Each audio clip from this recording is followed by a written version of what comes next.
Peuple de Dieu, shalom. Je vous salue au nom de Jésus de partout où vous êtes. Bienvenue dans notre temps d'édification.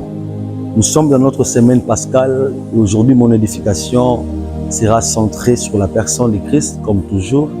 Mais aujourd'hui ça sera un peu d'une manière particulière. Dans Luc 22, vous verrez lorsque Jésus est allé avec ses disciples sur la montagne des Oliviers, que d'autres évangiles synoptiques appellent le jardin de Gethsémani. Alors qu'il était en train de prier, il voyait sûrement par la révélation des choses qui devaient arriver, la souffrance qu'il devait endurer, et c'était très proche déjà. Et il était tellement stressé, il a parlé à son père en disant « Père, peux-tu éloigner cette coupe de moi ?» Mais il dit « Non, ma volonté, mais ta volonté. » En quelque sorte, vous allez vous rendre compte que Jésus avait un peu peur si vous entrez dans la pensée du texte. Mais la peur de Jésus n'était pas liée au clou. La peur de Jésus n'était pas liée au fouet, parce qu'il savait déjà qu'il allait être frappé. Il savait qu'il allait déjà être crucifié. Mais sa plus grande peur était de se séparer d'avec Dieu. Parce que depuis l'éternité, Jésus ne s'est jamais séparé d'avec son Père. Il ne s'est jamais séparé d'avec l'Esprit. Mais parce qu'il devait porter le péché de l'humanité et que le Père devait l'abandonner, c'était la plus grande peur de Jésus. Il était tellement stressé à tel point que sa sueur s'est transformée en sang.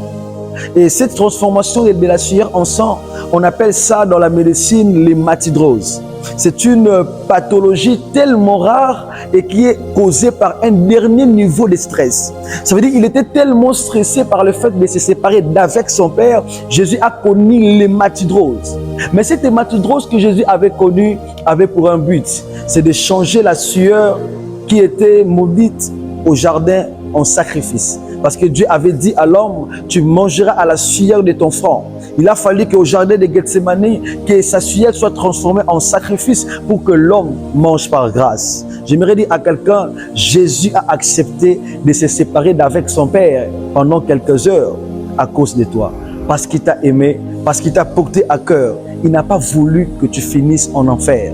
Il n'a pas voulu que tu finisses dans une mort éternelle. Ça, il s'est séparé d'avec son Père. C'est pourquoi Isaïe dit, le châtiment de colère qui devait tomber sur nous est tombé sur nous. Il a accepté de porter cette charge. Et cette colère de Dieu qui devait tomber sur nous est tombée sur Jésus. C'est pourquoi à la croix, il a dit, Père, Père, pourquoi m'as-tu abandonné? Parce qu'il était abandonné pour que toi, tu sois récupéré. Attache-toi à Jésus. J'aimerais que pendant cette semaine pascale, nous sommes déjà vers la fin, mais que tu puisses commémorer la mort et la résurrection de Christ. Renouvelle ta communion avec Christ, car Jésus t'aime.